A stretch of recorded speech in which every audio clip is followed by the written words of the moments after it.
A ver. Ahí está. A ver. Ya está.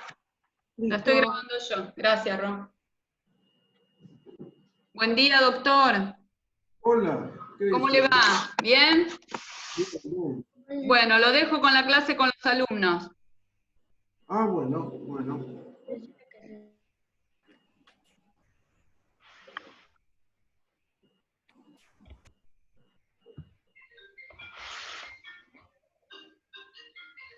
Hola, perro.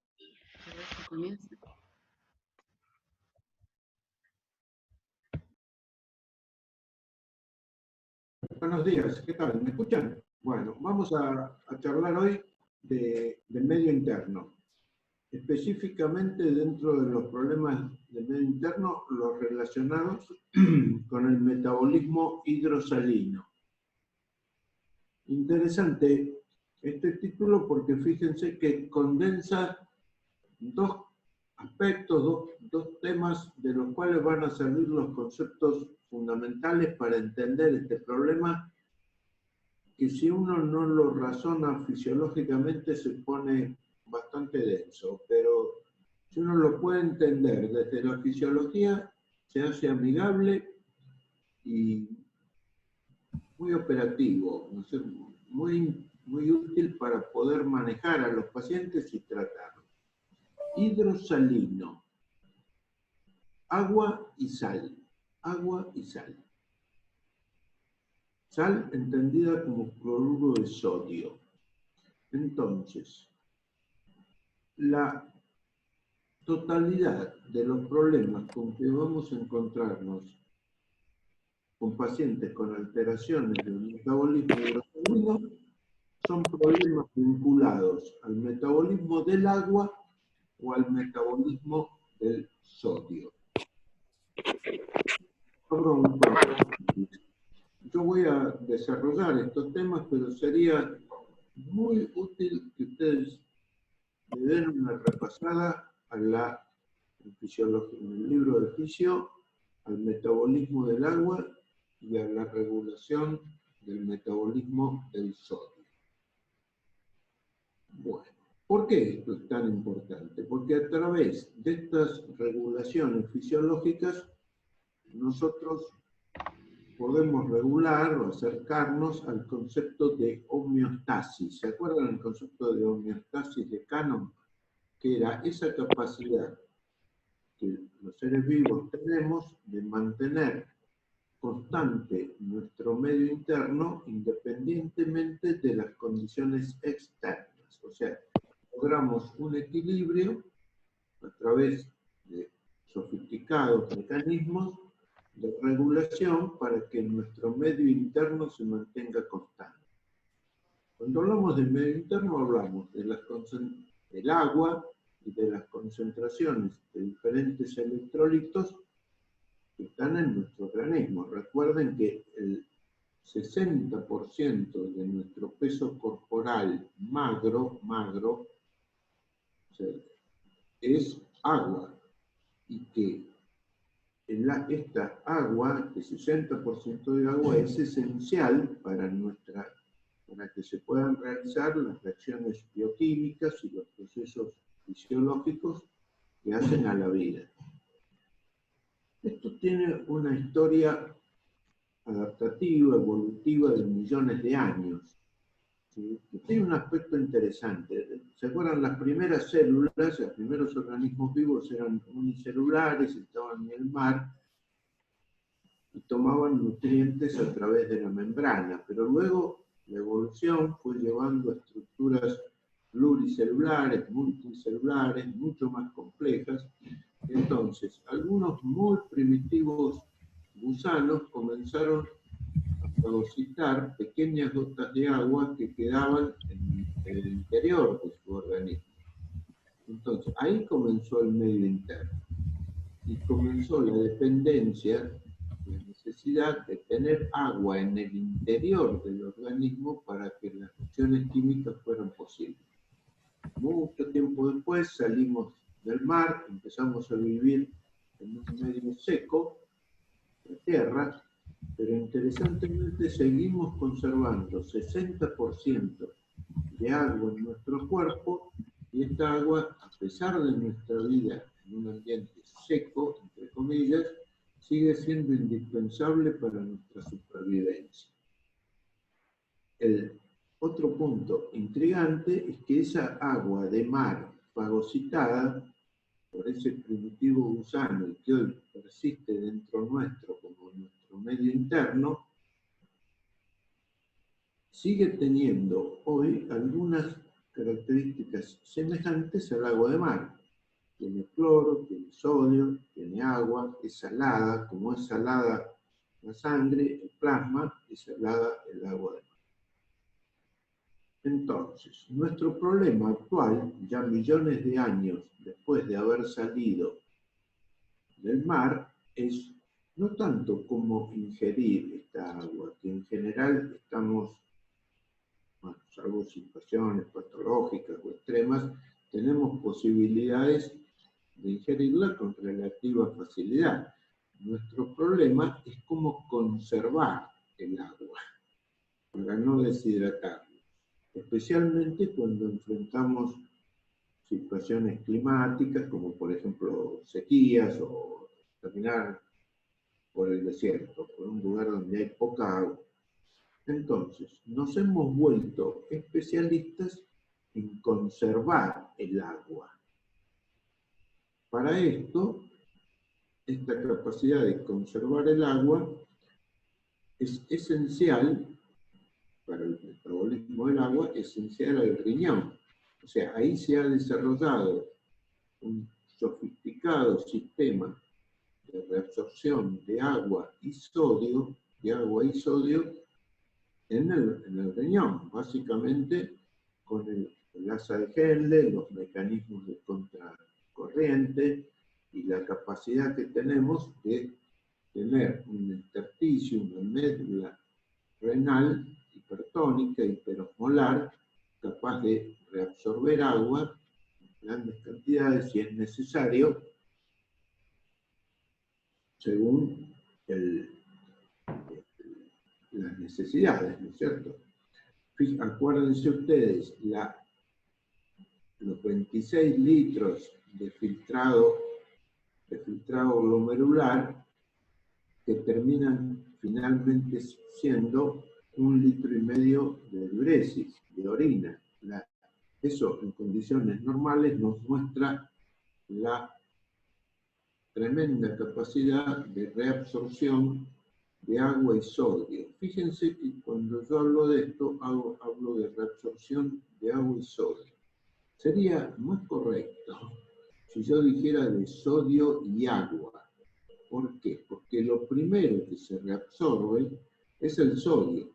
Hay un viejo aforismo que dice: el agua sigue al sodio como la sombra al cuerpo. O sea, se reabsorbe el sodio, cambia la osmolaridad del otro lado de la membrana y el agua sigue al sodio. Esto no ocurre solamente en el riñón, ocurre en todas las células, ¿no es cierto? El equilibrio osmótico, ¿no? Esa capacidad que tenemos de mantener osmolaridades semejantes a ambos lados de las membranas celulares. Entonces, nuestros riñones son, se dice, otro aforismo, adictos al sodio. Son expertos en reabsorber sodio y reabsorber agua. Esto es esencial para la supervivencia. Y es lo que permitió a nuestra especie, que se origina en la región subsahariana, en África, atravesar el desierto y expandirse por todo el mundo. ¿De qué manera? Porque cuando uno atraviesa, digamos, es sometido a altas temperaturas con poco acceso al agua, es esencial, y obviamente en esas condiciones se va perdiendo agua por la respiración y por la transpiración, es esencial mantener el volumen circulante. Y para mantener el volumen circulante es esencial el sodio. Entonces, ese riñón adicto al sodio, entre comillas, permitió la larga caminata por el desierto sin caer en hipovolemia, lo cual hubiera sido desastroso porque implica probablemente mareos, síncope, pérdida de la conciencia, y eso no es una buena opción en el desierto, y más si hay algún animal interesado cerca. Entonces, por eso esta condición primitiva van a ver ustedes que está totalmente presente en las situaciones de la fisiología normal y especialmente cuando somos apremiados por alguna enfermedad o algún trastorno fisiológico. Bueno, entonces, a partir de esto, nosotros llegamos a los dos conceptos fundamentales para entender este tema. Primer concepto, las concentraciones de sodio, lo cual es análogo a la osmolaridad, son reguladas por el metabolismo del agua. O sea, el metabolismo del agua regula las concentraciones de sodio. Y el metabolismo del sodio regula el volumen de los líquidos, incluyendo los líquidos de nuestro organismo, incluyendo el volumen intravascular, por supuesto. Entonces, el metabolismo del agua regula la natremia y la osmolaridad. El metabolismo del sodio regula el volumen. Vamos a entrar un poquito más en esto y les voy a dar un ejemplo sencillo, pero a ver. Veamos lo siguiente. Imaginemos que ponemos un cubito de caldo, de esos cubitos de caldo sintéticos, en medio litro de agua para hacer un caldo, lo que recomienda el fabricante. El cubo se disuelve al hervir el agua y tenemos un caldo. Esos caldos suelen ser ligeramente salados, son salados, ¿no es cierto? O sea que en ese líquido dentro de la olla nosotros tenemos sodio y tenemos disuelto en un determinado volumen de agua. Podríamos considerar esta la situación normal. Podríamos pensar, en una analogía, que ahí tenemos la natremia normal. Pongamos 140 milequivalentes por litro. Muy bien. Permanentemente ese caldo está hirviendo. O sea, hay una lenta pero persistente pérdida de agua por el vapor generado en el hervor, ¿cierto? Muy bien. Pero supongamos que le agregamos agua a la olla. Entonces, ya no hay medio litro. Podemos tener 3/4 de litro, según lo que le hayamos agregado. Y si probamos ese caldo, va a ser menos salado. Pero el contenido total de sodio de la olla, que sería en nuestro organismo, es el mismo. Entonces, ¿qué es lo que tenemos ahí? Una hiponatremia dilucional. ¿Se entiende? Diluimos el sodio que estaba en nuestro organismo, pero este sodio no ha, digamos, el engaño podría ser pensar que nosotros tenemos, en ese caso, menos sodio. No, el sodio corporal total es el mismo, y hasta alguna vez, en alguna situación puede ser mayor, no importa, pero pensemos que es el mismo. Lo que pasa es que se ha diluido por una alteración en el metabolismo del agua. Entre comillas, alteramos el metabolismo del agua acá, agregándole agua a la olla. Muy bien. Entonces, al alterarse el metabolismo del agua, se alteró la natremia. Pero el sodio corporal total es normal. Entonces, ¿qué va a pasar? Esta agua es menos salada. O sea, tiene menos osmolaridad, o si queremos ser un poco más exactos, podemos decir que tiene menos tonicidad. La tonicidad sería la osmolaridad efectiva. Muy bien, en este caso ha ocurrido porque nosotros le agregamos agua y el agua no pudo salir de la olla. Entonces está diluido. ¿Qué analogía podríamos hacer con esta situación de la olla con una situación clínica? Supongamos alguien que tiene una insuficiencia renal avanzada, grave, o sea que ha perdido las funciones del riñón. El riñón es un órgano central para la regulación del metabolismo del agua, ¿cierto? Como hablábamos hace un rato, tanto como para eliminarla como para conservarla. En condiciones normales, si nosotros nos tomamos medio litro de agua, una botella de agua mineral, probablemente tengamos que orinar dentro de la media hora siguiente, de los 15 o 20 minutos, si lo tomamos rápido. El riñón regula, y de la misma manera, si salimos a trotar, probablemente a los 20 minutos tengamos sed y notemos también que nuestra diuresis disminuye. Entonces, volvamos al ejemplo de la olla. Supongamos que la analogía con un enfermo que ha perdido esta elasticidad, entre comillas, del riñón, de orinar o de ahorrar agua, y yo le agrego agua. Supongamos el paciente tomó más agua que la que debía. Se intoxicó con agua, de alguna manera, entre comillas. O por alguna situación especial recibió hidratación intravenosa, parenteral. El hecho es que hubo un balance positivo de agua. Y entonces tenemos una hiponatremia dilucional, lo mismo de la olla que la olla a la que le agregamos agua.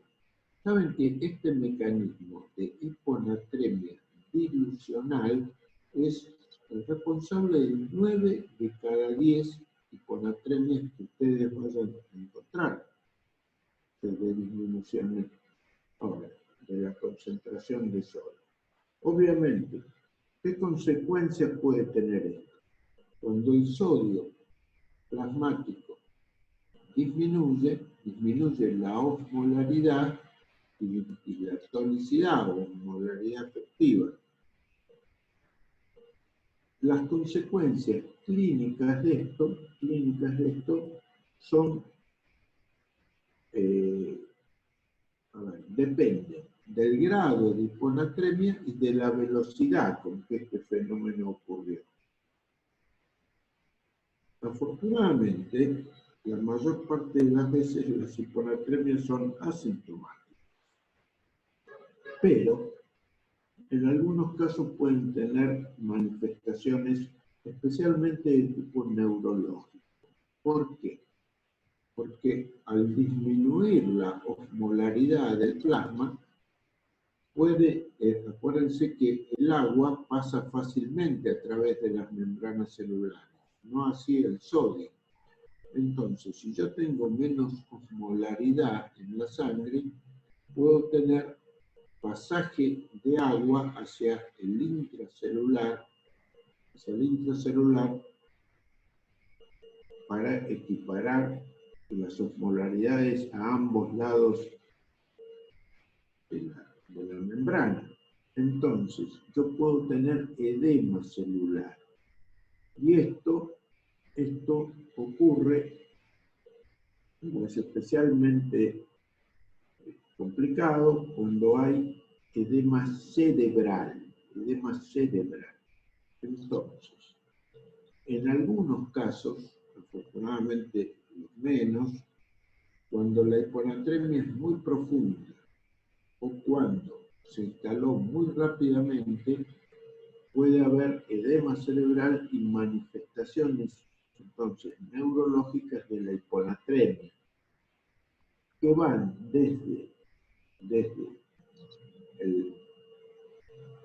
alteraciones del comportamiento, síndromes confusionales, somnolencia, estupor, hasta en los casos más graves, convulsiones y coma.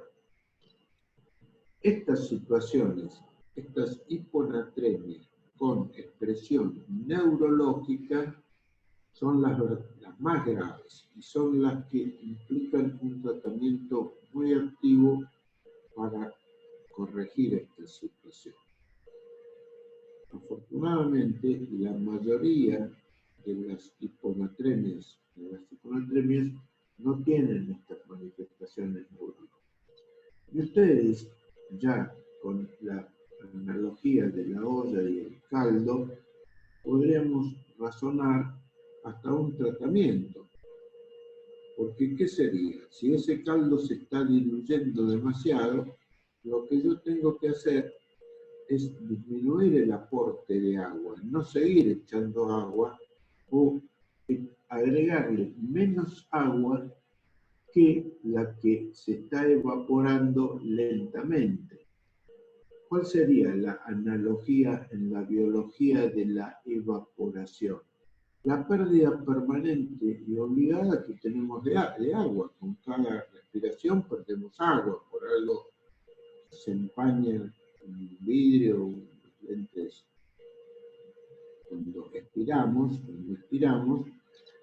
o la perspiración / transpiración, donde tenemos pérdida. Entonces, la corrección de estas hiponatremias dilucionales sin compromiso neurológico, dependería, razonando así, de hacer un balance negativo de agua. Simplemente que se pierda más agua que la que entra. Recién, para hablar de la hiponatremia dilucional, yo les di el ejemplo del riñón enfermo, ¿no es cierto? Pero hay otras situaciones en las que esto puede ocurrir. Y acá volvemos al metabolismo del agua. El metabolismo del agua es esencialmente dependiente de la integridad de la fisiología renal y también de la hormona antidiurética. La hormona antidiurética especializada en modificar la permeabilidad de los túbulos y favorecer la reabsorción de agua. Ustedes se acuerdan que la hormona antidiurética se liberaba a partir de estímulos provenientes del hipotálamo, de osmorreceptores, muy sensibles a cambios en la osmolaridad. Pequeñísimos cambios en la osmolaridad son muy sensibles, hacen que se active la liberación de hormona antidiurética y que nosotros además sintamos placer.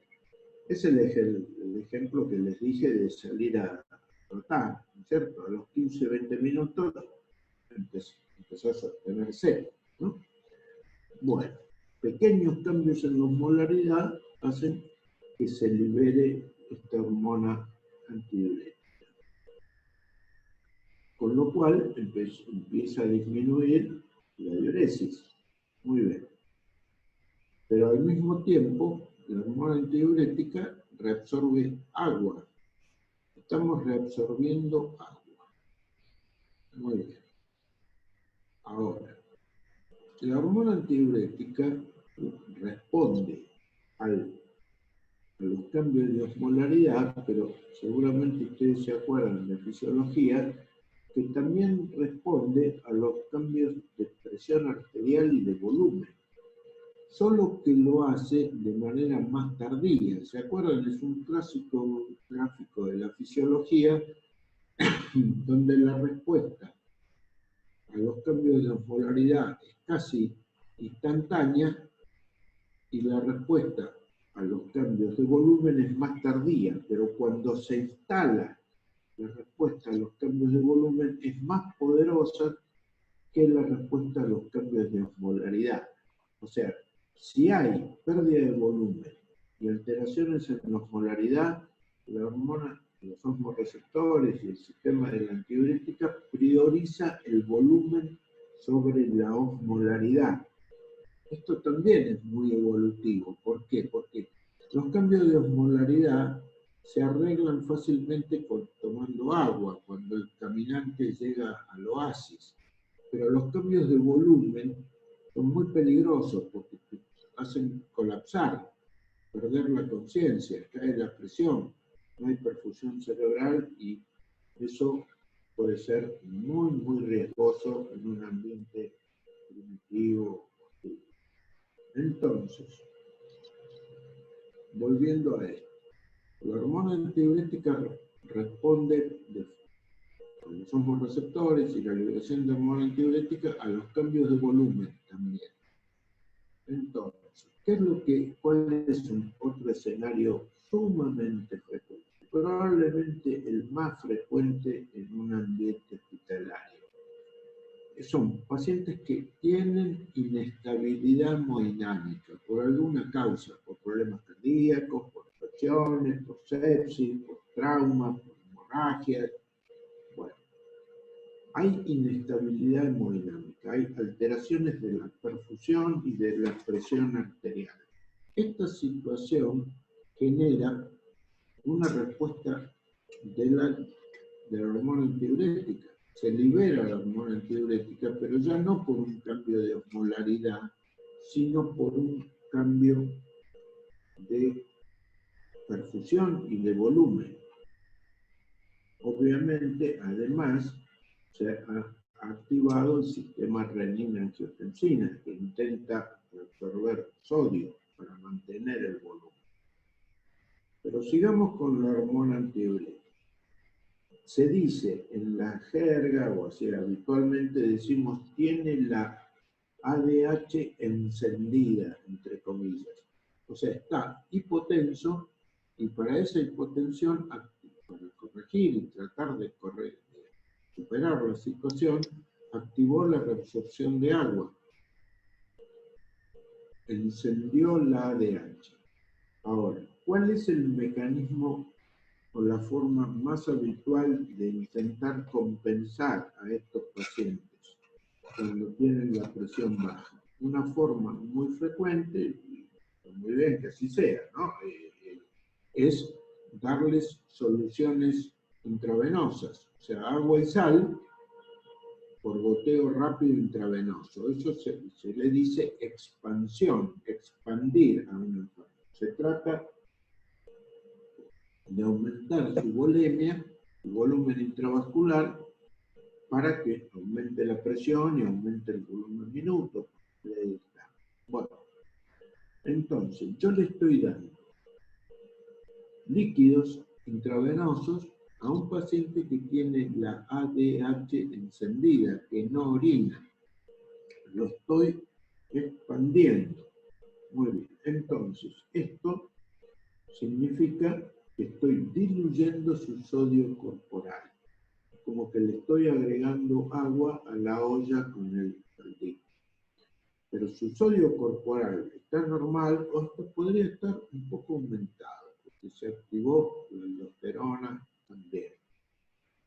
Entonces, este es el mecanismo habitual de hiponatremia, más común de hiponatremia dilucional. De ahí otro aforismo que dice: la hiponatremia es la eritrosedimentación de los enfermos graves. La eritrosedimentación como un estudio que habla de la gravedad de la enfermedad. Entonces, cuanto más grave, más baja está la natremia. Si vamos ahora acá a terapia intensiva del clínico, que está un piso debajo de donde ahora yo estoy hablando con ustedes, van a ver que la gran mayoría de los pacientes tienen 130 de sodio, cuando lo normal es 140. Y a nadie le preocupa demasiado y a ningún paciente le pasa nada muy grave, afortunadamente por esto. Solo excepcionalmente presentan casos más graves manifestaciones neurológicas. Algunas veces la hormona antidiurética se puede encender de manera inadecuada, o sea, por respuestas que no tienen que ver ni con la osmolaridad ni con el volumen. Y entonces se generan hiponatremias vinculadas a lo que se llama síndrome de secreción inadecuada de hormona antidiurética. por ejemplo, traumas de cráneo, tumores, operaciones neuroquirúrgicas, anestesia, algunos remedios.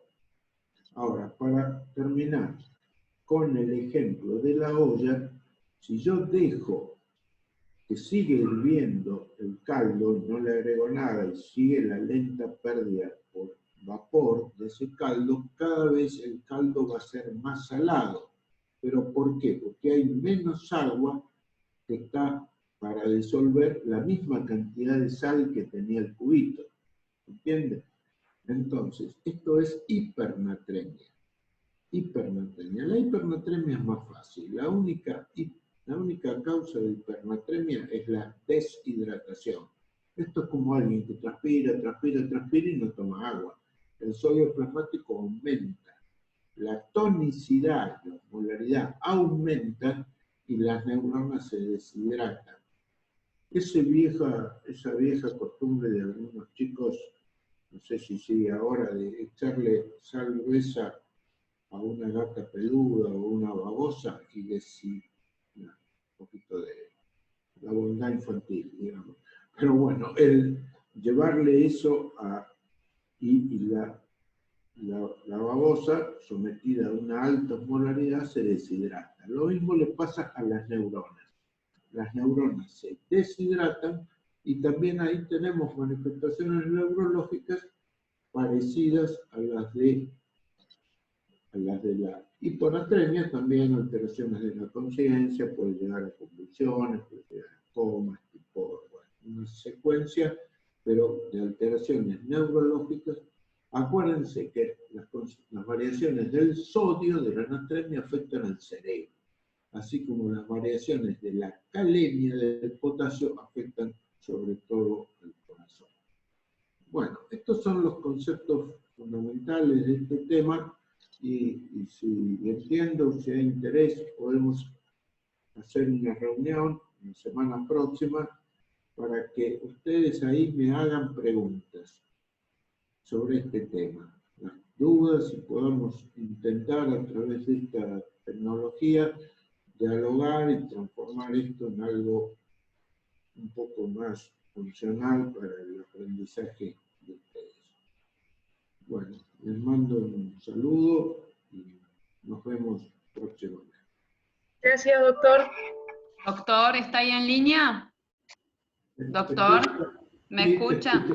Yo ya programé la reunión para el próximo martes a las 10. Ya les voy a mandar luego la invitación a los alumnos, así ya pueden ir resolviendo este tema de las preguntas, las dudas que ellos tengan, ¿le parece?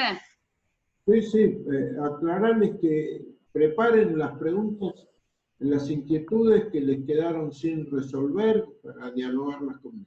El martes a las 10, sí. Muchas gracias, doctor. De nada, un beso, Karen. Cariños. Chao.